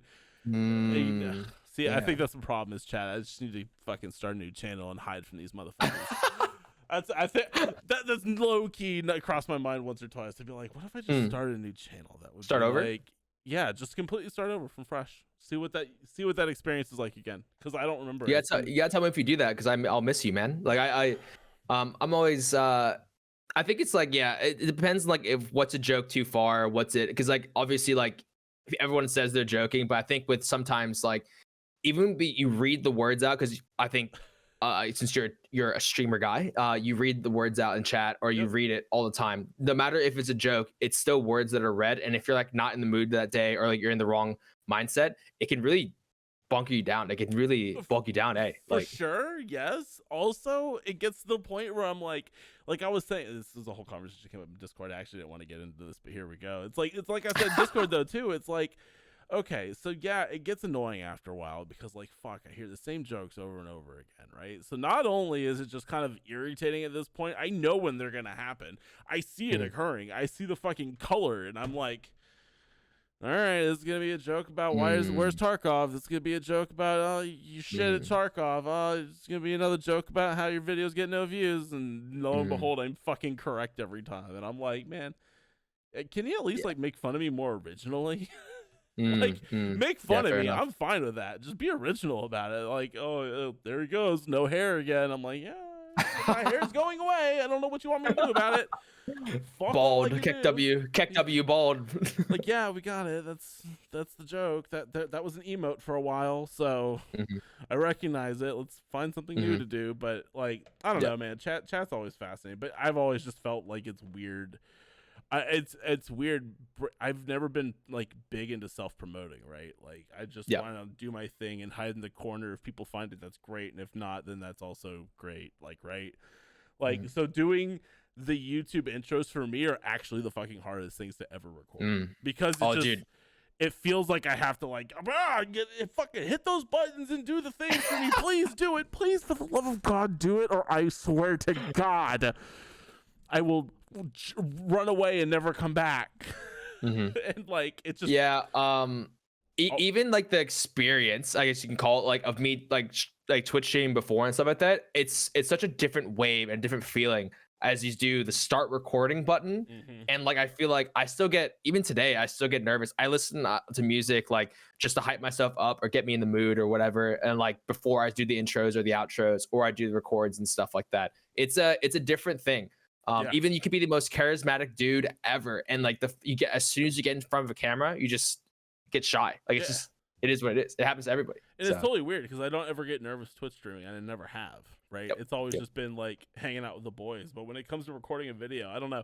I have such a high bar for my own damn self and quality wise that like, if I stutter, I have to like either like completely stop the recording, delete the whole thing. Pause it, blow it up, even though I know I can edit it. Like, I recognize all these things, and I'm trying to break that habit. And like, breathing. And breathing is the other thing that I have a problem with. I feel like I have to get all out. Yes. I forget to breathe when I'm recording a YouTube video for some reason. And sometimes you can hear it, and I'll just go and go and go and go and go, and then like in the middle of the sentence, I'll be like, you're like gasping for breath. I don't know. Recording is like I guess now you're gonna start doing them more on your live streams, though, aren't you? More of your recording stuff. Yeah, but if you just go at it in a mindset that like, it's a different feel when you know, like, all right, I'm gonna record it in the sense like this, like, because it's gonna be edited out later and stuff like that. It makes it so much easier. Like, I don't even stop the recording sometimes unless they're really shit. And I'm just like, oh, I didn't like the lighting, or it's bad, or whatever, or and I don't even do that anymore. I just like, even like, I make little notes. It's funny, people don't see this stuff, but like, I make little notes to myself when I'm like pulling the videos and stuff like that. I'm just like, all right, use this one right here. This is the take. And then I do it. And then when I'm in the editing software, you just forget. And then I just scroll until I get to that part where I told myself to use this one. Okay, that's I use funny. Holy shit, that's such a good. Hang on, I'm writing that down. That's a really good idea.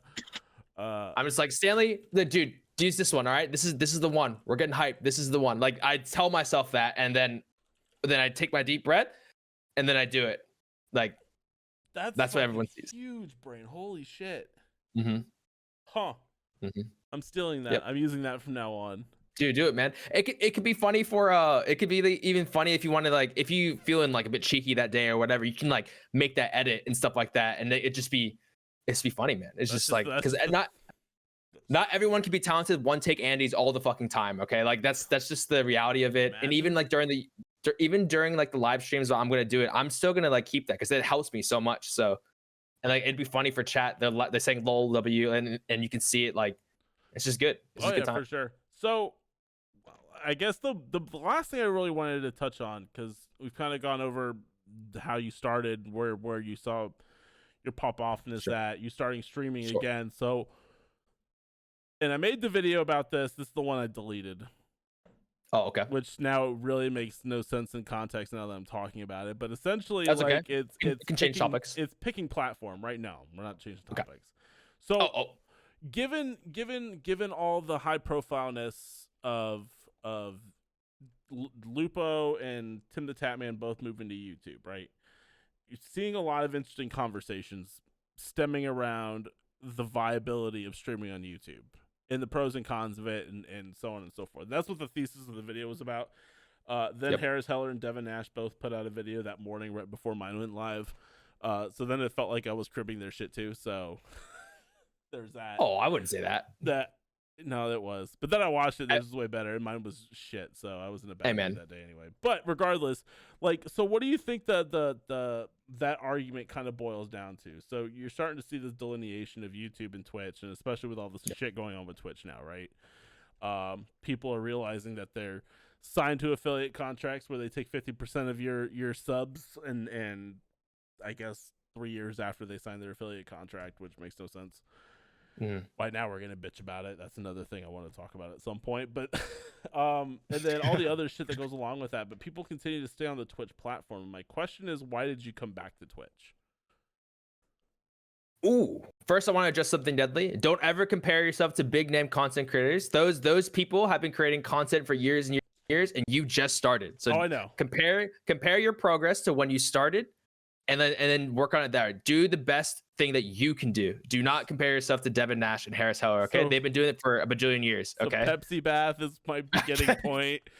Fuck, I'm screwed. So I just wanted to address that. You're doing fantastic, man. I think you need to, I guess, a bit of a reality check. I'll tell you this. All right, is that the only regret most people have in content creation is they wish they would have started sooner. And the fact that you are doing it now, do not get stuck in the planning phase. You're putting out videos. It's good that you're analytic and critical enough. Analytic and critical enough. That's good. But everyone starts somewhere, and you just gotta keep doing it, and that's it. Nope, totally. Right? And honestly, you've been helping out a lot with that. So it's more appreciated than I think you actually realize. Hey, man, like, it's just what it is. All right, so to answer your question, I think the big moves, I think YouTube is doing big dick energy and got the nice Google money, the Googles and stuff like that, from all the money they get from them. I think it goes back to my opinion where I think live streaming is constantly changing. If you look back like 3 or 4 years ago, it's a short period of time for big change to happen, but it's changed massively. Even Twitch, YouTube, whatever. But even like some things like ESPN or like some things like or Sports Center, stuff like that. Everything is more and more live streamed, and they're selling it, marketing it. Something big that happened in Australia recently is I could be wrong, but like I've only been here like for one Olympics. During the Olympics, Channel 7, which is like just like a random TV station that's free to everybody, whatever, they came out with a specific app, a specific website where you can live stream all of the events, like, and you can pick and choose in that interface. And it was well done. And they actually got subscriptions, all that stuff, 2.7 made for HD, 1080p, whatever, like all that stuff, 4K things, because the live streaming like platform or the live streaming website they created was actually so seamless. So we're reaching an age where live streaming content is profitable for businesses. Hence why YouTube / Google, whatever, big name, big dick people are getting these content creators, right? They're getting Dr. Lupo. They're getting, I guess, Dr. Disrespect, pick him up and all that stuff. They're getting all these people. Hang on. I've heard this said about 1,000 times. They didn't pick him up. He got kicked off of Twitch. He had to go somewhere to make money. Okay, true. I'm sorry. And then he picked YouTube. People keep saying, "Oh, they picked up Dr. Disrespect." No, they didn't pick him up. He had to find a home. Well, he was already making YouTube videos anyway, so like he was already doing it. Yeah. And it made sense for him to go there. I'm not saying that that's an incorrect statement after the fact, right. But they did not pick him up. Okay, you're right. So then YouTube making these big moves, and I think they're really realizing like, holy shit, this is profitable for us and stuff. Obviously, they have a lot of work to go to get to the same feel, or I guess similar feel, but different enough for the UI to be good, the chat interaction, the discoverability for live streams in general, like all that stuff, like easier ways to tab. I actually think they need to create, like personally, I feel like they need to create like a website separate that's still affiliated and stuff, or an app that's like specifically for gaming. I know there was YouTube gaming before. It looked like a Legend of Zelda ripoff kind of thing. There was a YouTube gaming app before, and it crashed and it failed. Yep. Because they didn't put enough resources into it. So, oh fuck, what was your question? I was rambled. Why did you come back to Twitch and not stay on a platform where you're already seeing growth? Okay. So the YouTube algorithm is an anomaly, and from the sources that I've seen, because live streamings gets lumped into your uploads and stuff like that, I actually don't know enough or don't know how much it actually affects my personal watch time on the YouTube, like my channel and stuff like that, the level of engagement, the audience duration, retention, all that stuff, thumbnails, and everything. So from the things that I've seen so far, it just seems like it hurts it more. I could be wrong, but like I just don't know. But what I do know, but what I do know is Twitch is super popular, and it is the most easiest to promote your streaming on Twitch from YouTube and stuff like that. Because it's been done so many times, and there's already so many videos on it that if they like who you are as a person, like on YouTube and stuff like that, they'll follow your Twitch and like you'll go on it. It's probably the easiest, seamless way to do it. And then I see it. My reasoning, like I said before, I can do all the YouTube intros and stuff while live streaming on Twitch. They save the VODs. It's good for me. Yeah.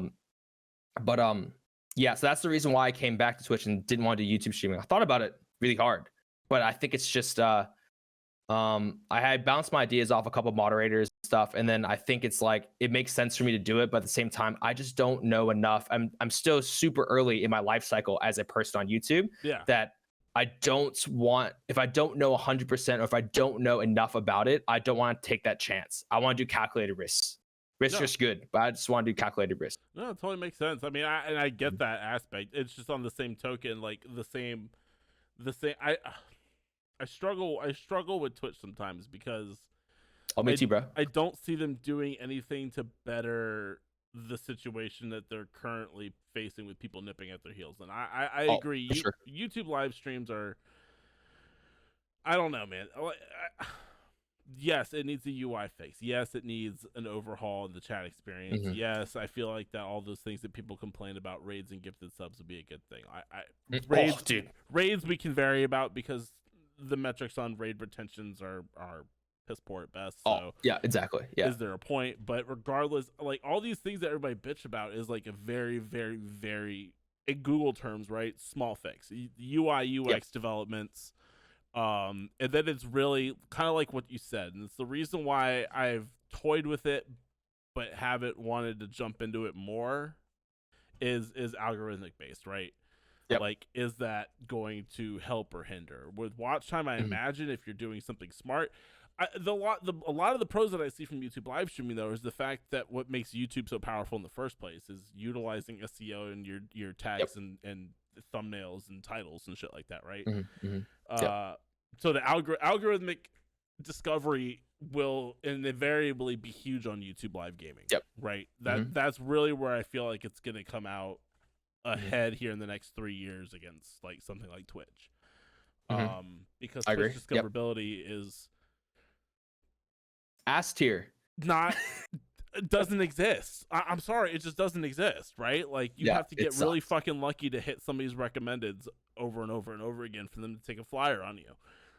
And nobody knows how that works either, right? Like when I played Valorant, Valorant's the game, despite what everybody wants to say, oh, it's a fucking meme, Valorant's this fucking shit game to watch, I grew the most off of Valorant. Like dead ass serious, dude. I like Valorant. I think the only reason people would say that is because they don't play themselves. They don't play Valorant themselves. Like if you don't know what's happening, it's not the most exciting. Like I agree, 1,000%, right?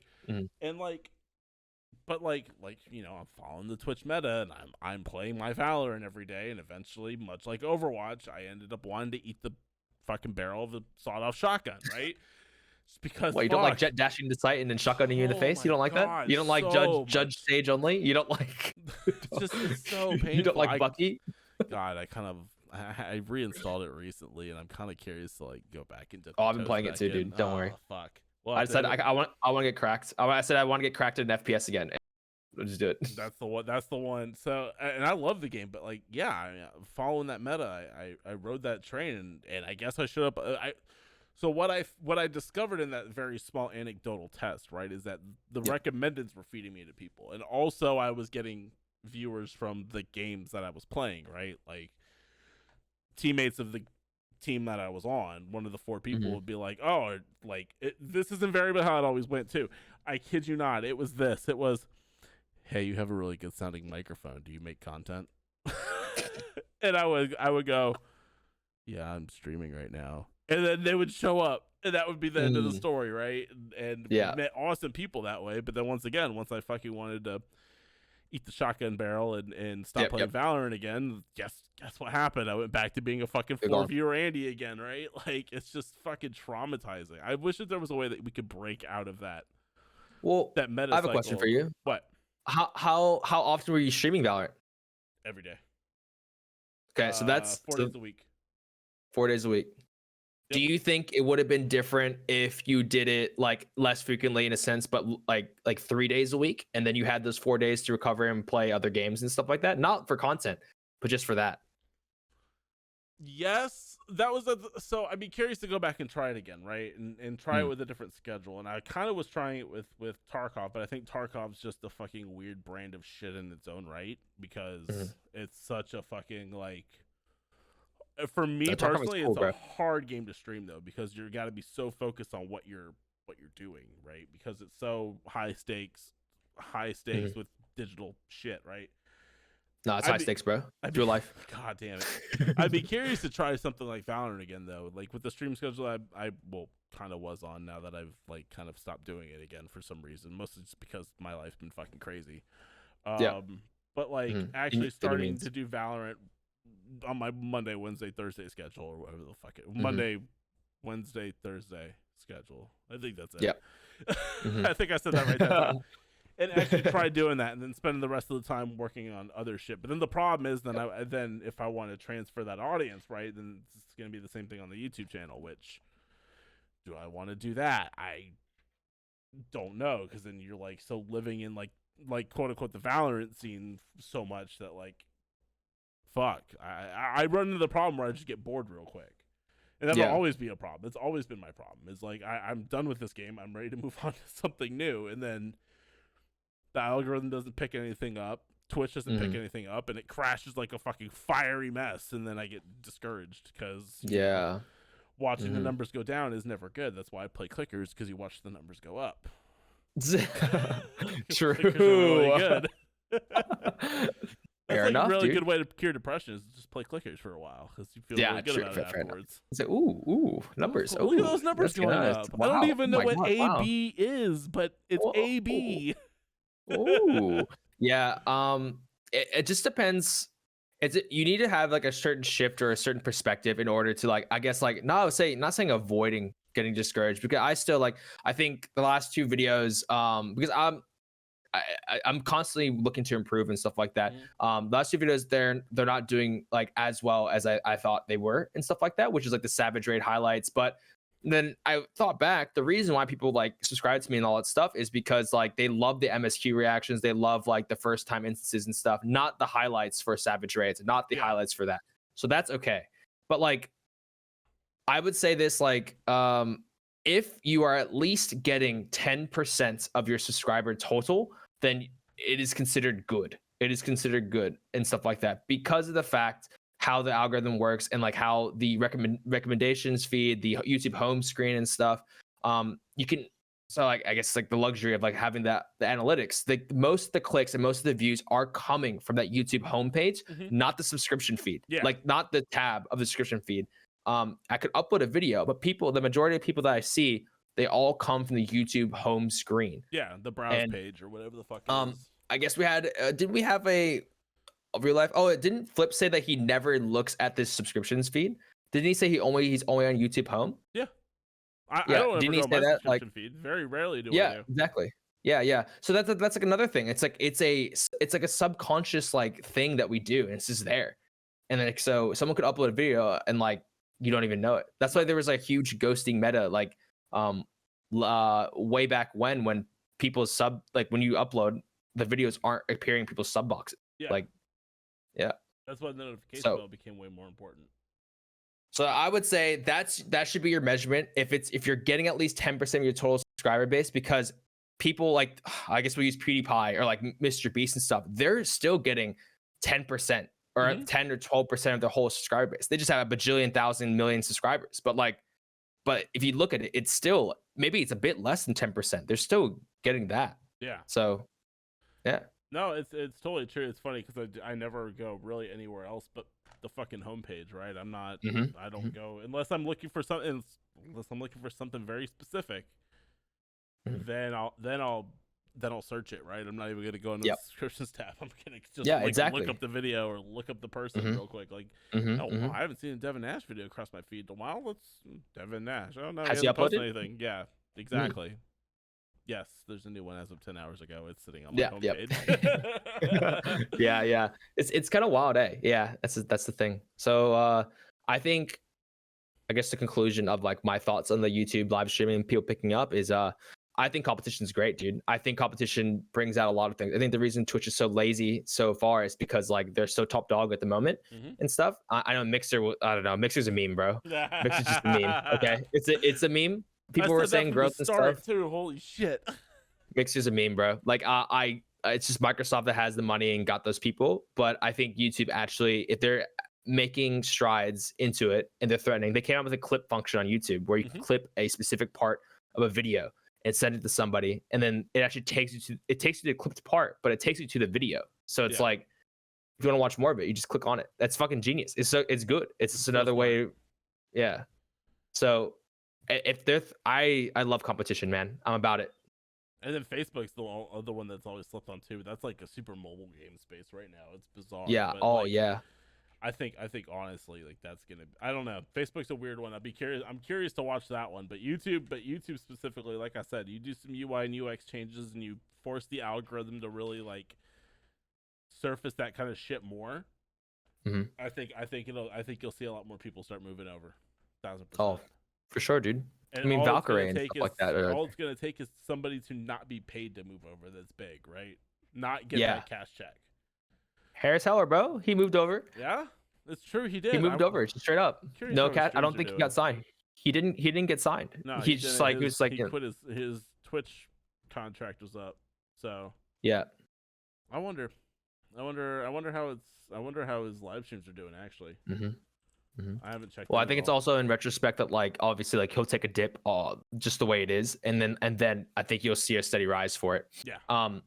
I think that's why he did it in a separate channel as well. I'm pretty sure. I think he has a separate channel, not Alpha Gaming, but I'm pretty sure he has a Harris Heller just personal channel and he streams on there. Yeah. Okay. I'm just always curious about that, right? Like why? Because we don't know enough about how live streams are going to affect the real algorithm. So I think he made the move of doing it separately on his personal channel instead of the Alpha Gaming stuff.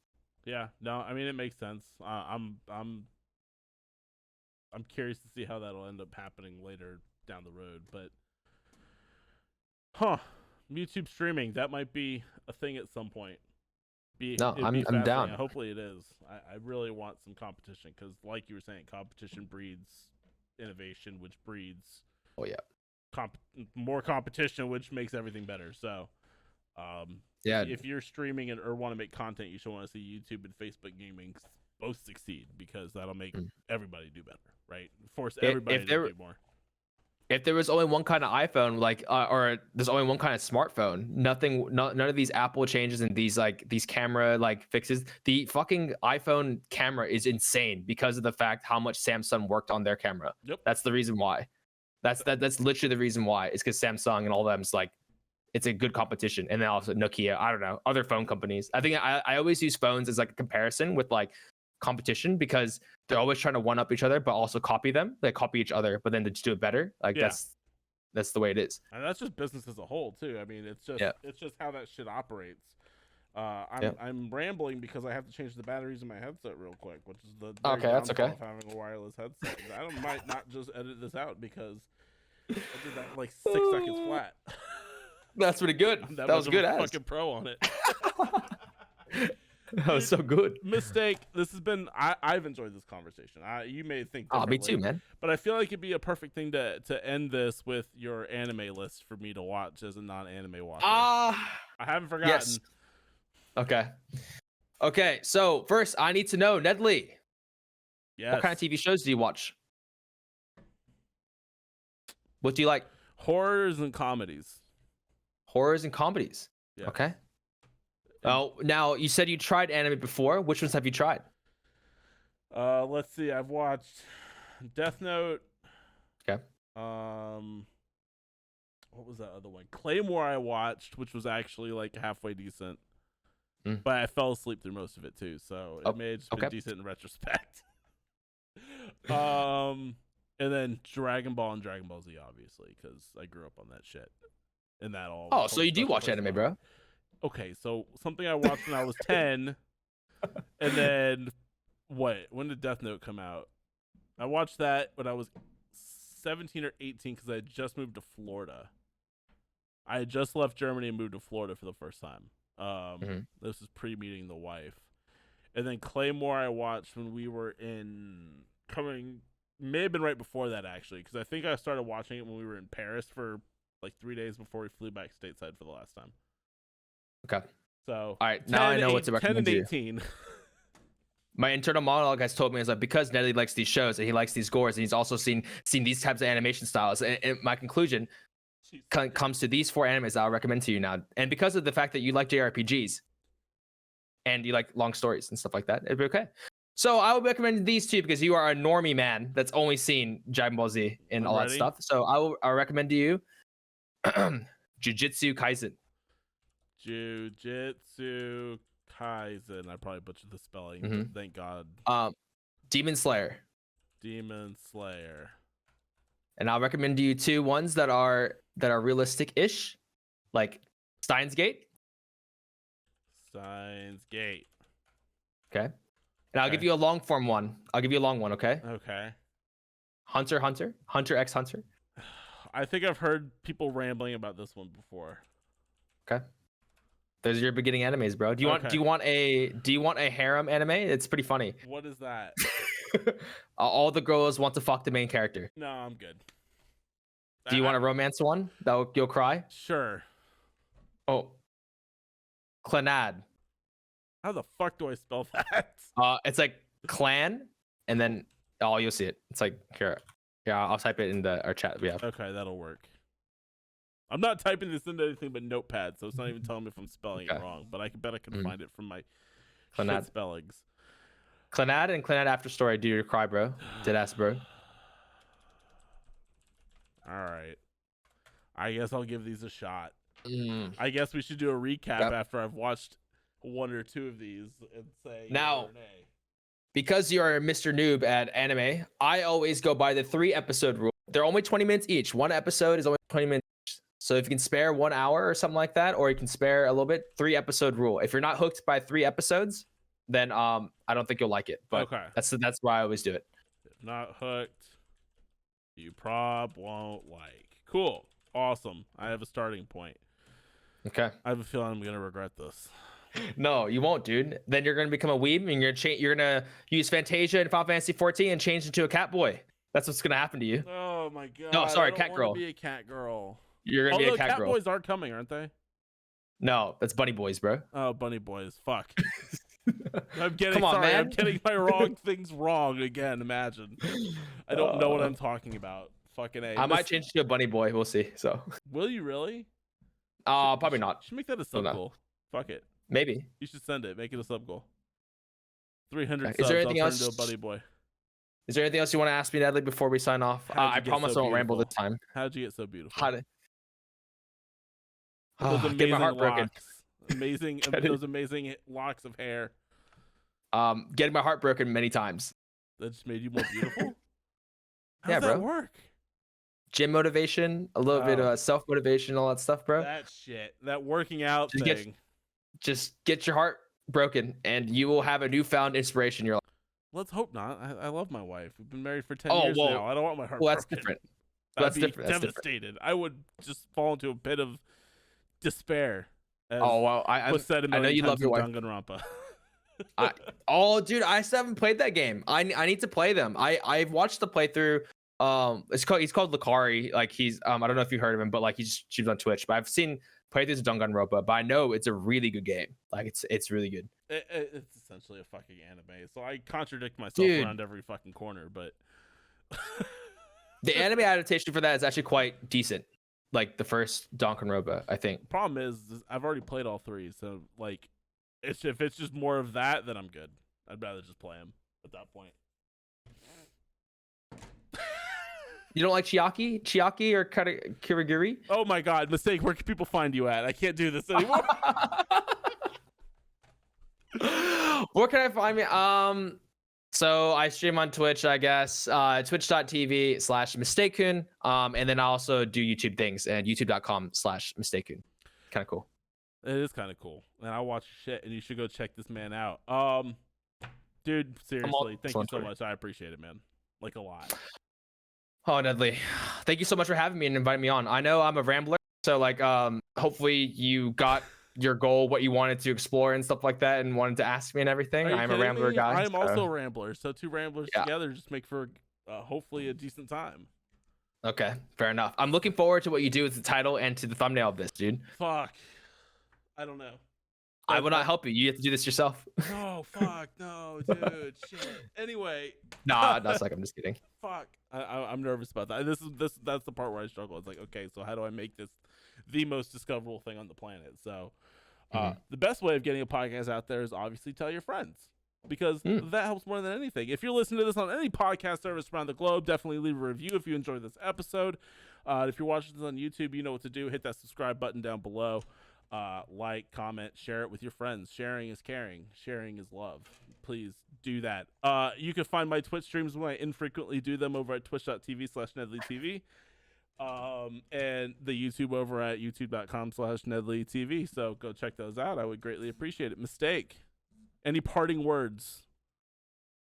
Watch anime and play Final Fantasy 14. The free trial, you can do a free trial all the way to level 60. You get the entire experience of Heaven's Ward, the entire expansion and the patches with no playtime restrictions.